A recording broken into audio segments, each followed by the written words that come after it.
Hi everyone, I'm a local artist and my name is Ruby Jo.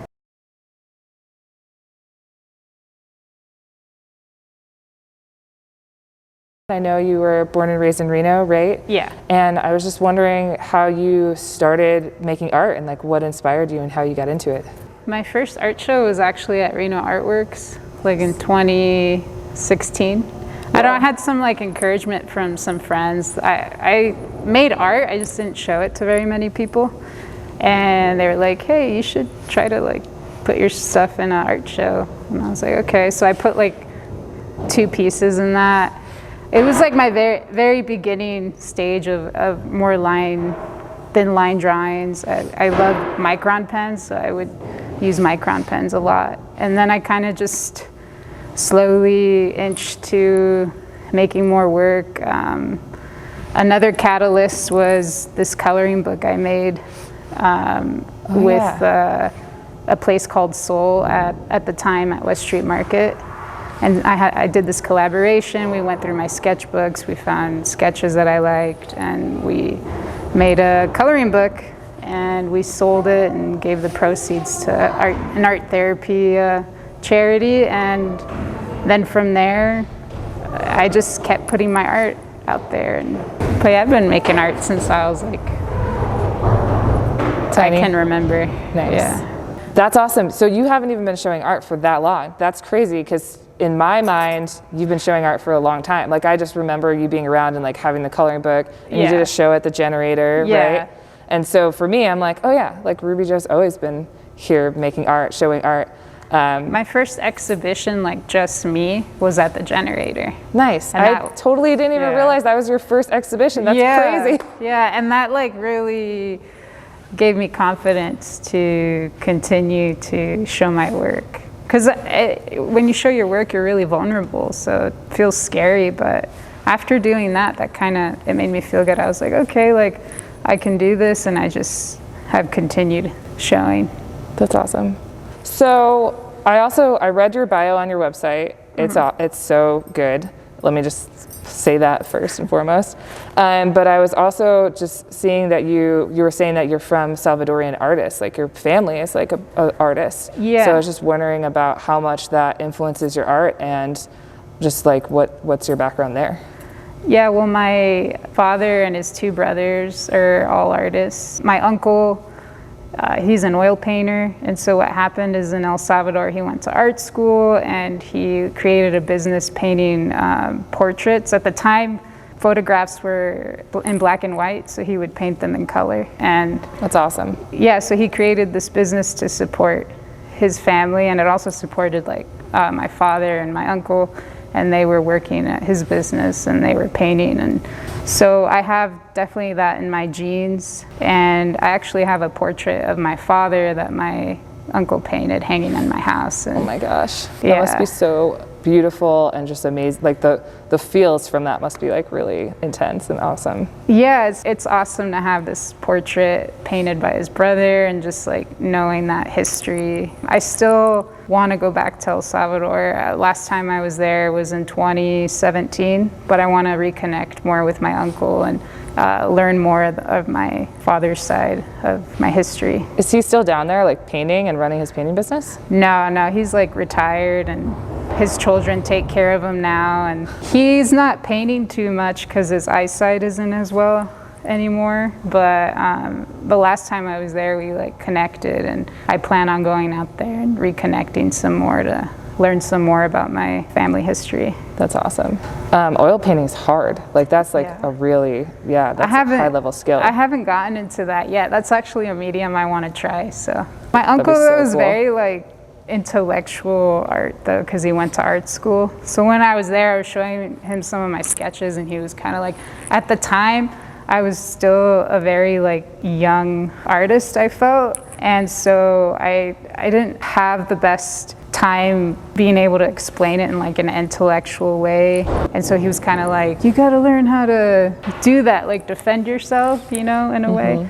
like defend your work. Yeah. But I feel like I've grown so much from 2017 when I went there to now that I feel like I am more equipped to explain what my work's about. You have this quote, like, through self-expression, soul is made apparent, and then just like unleashing that like duality of the inner self. And I just wanted to like hear your thoughts about how art does that. I guess for me personally, like when I'm sharing my work, I am like sharing my soul with everyone. It's like me being completely vulnerable, right? And through that, people are going to see my light side and my dark side.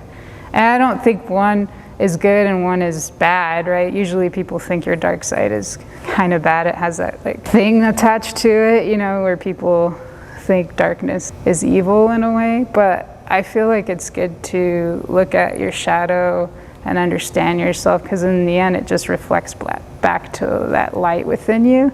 So there's like, you want to have a balance, and I feel like in my art I want to show both the light and dark within myself into my work. And I feel like you can feel my soul through my work, like just who I am, and like not only me, but it's also a reflection of my ancestry and my history and my family. You know, I'm Salvadoran, so there's like Mayan heritage there, and that's also influences my work as well. I'm really inspired by the way that you bring through yourself, but also all of the people, like, you know, all of the ancestors and the people behind you like come through too. When I went to your show at UNR, like I said to you when I like messaged you about it or whatever, that you could like walk into it, you know? Yeah, that work was very personal. There's a lot of emotion that went into that work, because it was also me confronting, like processing my own like decolonizing, just continuing to see the struggle of just BIPOC people in the United States, and just seeing how not much has really progressed. I feel like there's still like this illusion that we're all equal, but we're not, in race and class.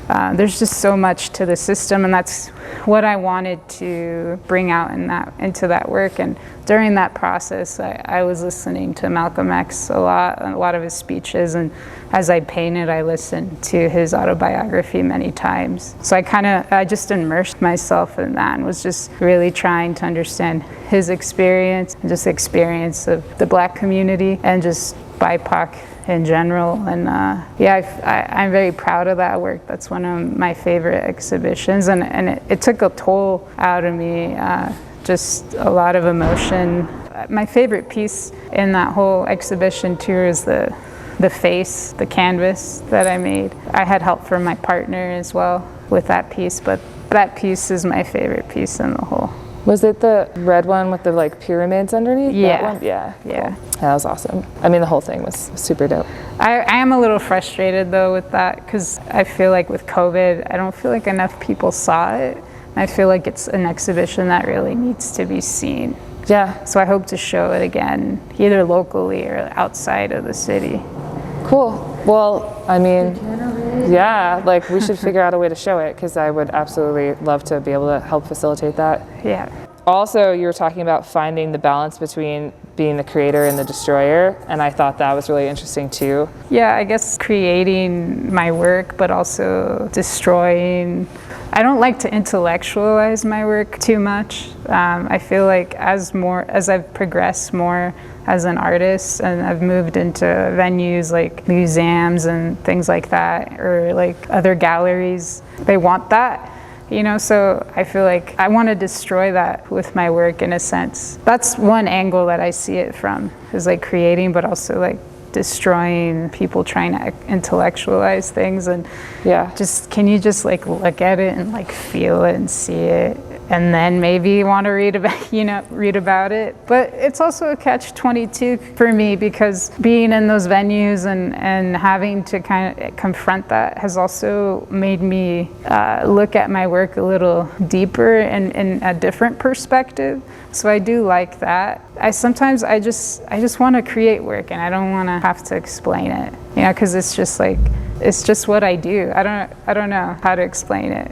I'm an artist, and I like to create, and I channel something, and I want to express it, and I want the viewer to observe it and come up with what it means to them. Tell us a little bit about the piece that you just did for A World of Our Own. So Cool. the piece, it was a collaboration with Space Cadet, and so it just kind of happened randomly. I took a workshop with Jello, and he was like, "Hey, we should collab. I feel like your work would translate well through a CNC." I was like, "Okay." So we did like mini tests. We're doing smaller scale versions, and then Holly hit me up and she was like, "Hey, you should do a piece for this show." And I was like, I told Joe, I was like, "Man, I want to make a huge face." And I had these drawings, and we were doing the smaller test scenes, and we picked one of the drawings, and we did resin and gave it that stained glass look, and it was a cool process. This is definitely different than anything I've done, because I usually just paint and draw, and so this was like definitely like out of my normal medium, which I like because it's pushing me to try something different. And I want to make my art really big, and this was like a cool way to really do that. And we just came up with doing the stained glass and putting lights behind it, and I really appreciate his help because he showed me a lot, and I've learned a lot from his making point of view. I guess I haven't really been too much in that making space, because when I paint and draw, it's just so instant, and making takes so much more of a process, and I was like, wow. Yeah. So I definitely saw my patience with that too, because I was a little impatient, because it's like, I just want to get it done, you know? But we did awesome. I wanted to do like 2 heads, but we were only able to get 1 head done. It's super powerful in 3D. I like exploring this whole installation kind of thing, and I want to expand into more bigger art. So hopefully the generator can help me. Dude, I would be honored to help you make stuff like that. Okay, so last thing is the new wave. Yeah. Mayan. Yeah. Okay. Yeah, so in 2020, I had an art show at the Lilly Museum at UNR, and I did an intervention piece towards a Keith Haring piece there. And I found this door, and I spray painted it, and I love Keith Haring. He's one of my favorite artists.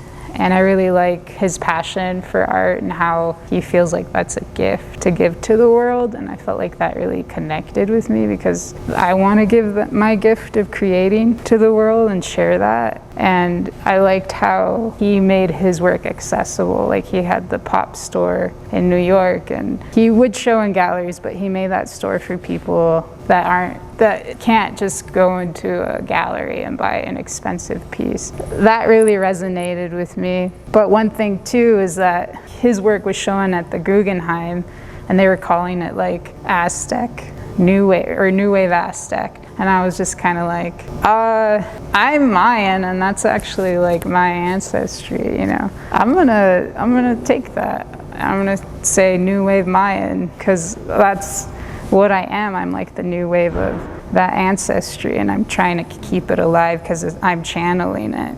So I want to continue to keep it relevant, but I also want to make it accessible, and I also want to talk about important things, social justice things.